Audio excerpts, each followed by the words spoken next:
Timnas Cina merasa diuntungkan dengan sanksi yang diberlakukan kepada Timnas Indonesia. Bersama Bung Olin, mari kita bahas.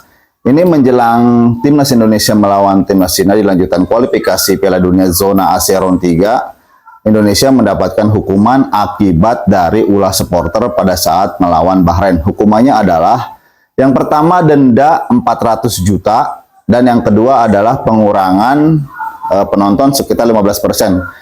Kalau misalkan penonton Timnas Indonesia pada saat melawan Bahrain itu 80.000, 15 dikali 15% berarti sekitar 12.000 lah. Itu penonton itu kosong ya. Jadi mungkin ya sekitar 60 ribuan aja nanti, 60 ribu lebih lah Timnas Indonesia nanti bisa ditonton oleh supporternya di GBK nanti. Melihat hal ini, media Cina dan juga Timnas Cina sangat optimis ini adalah kejadian langka di mana Timnas Cina nanti tidak akan terlalu mendapatkan teror mungkin ya anggapan mereka pada saat nanti bertandang ke Gelora Bung Karno. Ini kesempatan mereka untuk bisa katanya mengalahkan Timnas Indonesia. Jangan lupa ya, Cina ini optimis di dua laga terakhir melawan Indonesia dan melawan Cina. Bahkan pelatihnya itu lebih memfokuskan pertandingan melawan Bahrain, tidak menganggap pertandingan melawan Timnas Indonesia. Kabarnya karena ini loh, kenapa Timnas Cina itu bisa optimis menatap dua laga ini? Pertama, saat melawan Timnas Indonesia di kandang Cina, Timnas Cina menang 2-1. Dan jangan lupa, pada saat Timnas Cina tandang ke kandang Bahrain, Timnas Cina itu menang 1-0 loh. Yang notabene itu pun sulit dilakukan oleh tim-tim lain. Jadi ini optimisme Cina untuk menghadapi dua laga ini harus sapu bersih. Karena kalau misalkan mereka tidak sapu bersih atau misalkan kalah melawan Indonesia, mereka pupus di round 3. Nah, tapi dengan pengurangan penonton ini sebenarnya ini juga berkah buat Timnas Indonesia kalau menurut Bung Goldin. Sebab apa? Semakin sesaknya supporter di lapangan, memang itu bagus ya buat pendapatan Timnas Indonesia. Tapi untuk pemain itu kurang bagus.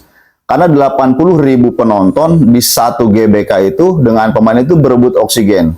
Kita melihat beberapa kali pemain timnas kita itu seperti Tom itu tidak akan bisa bermain 90 menit. Pertama dari faktor cuaca, kedua dari faktor yaitu oksigen tadi. Dia mengatakan pada saat setelah melawan Bahrain, oksigen sangat tipis sekali, saya tidak bisa bernapas. Kelvin Verdong pun kelihatan yang biasanya mungkin dia tenaga kuda ya di timnas Indonesia itu ekspresi raut wajahnya itu kelelahan. Kemudian oleh Romani jangan ditanya ya, mukanya langsung merah kan pada saat waktu melawan Bahrain. Kalau misalkan ini sebenarnya, kalau misalkan nafas mereka maksimal, itu kita lebih maksimal lagi bisa mengalahkan Bahrain. Tapi memang ya keadaannya seperti itu. Ternyata di GBK ini tidak ramah buat pemain-pemain diaspora kita yang berlaga di Eropa. Walaupun memang kita didukung oleh supporter, yang jadi masalah adalah faktor cuaca buat pemain-pemain kita ini kurang cocok. Mungkin kalau misalkan bermainnya di Jepang, di Cina itu sebenarnya cocok. Cuman kemarin kita tahukah kesalahan strategi ini dengan Patrick Kluivert, semoga saja sudah menemukan peak performance-nya buat timnas Indonesia.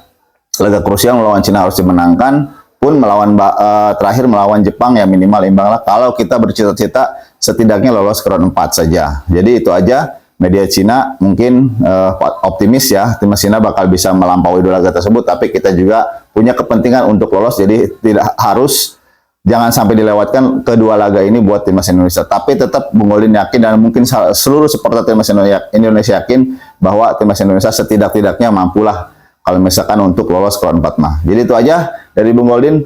Salam Timnas Indonesia.